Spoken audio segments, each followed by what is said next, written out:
Hello guys, magandang araw ngayon. Magandang araw sa lahat. Magandang talagang araw ngayon. So, nandito tayo ngayon sa Naked Island. So,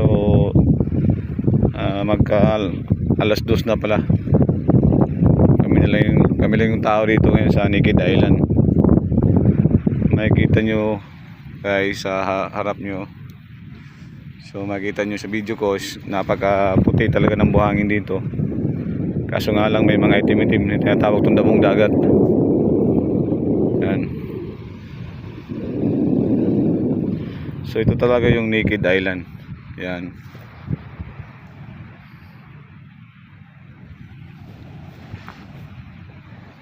So kung gusto niyo pumunta rito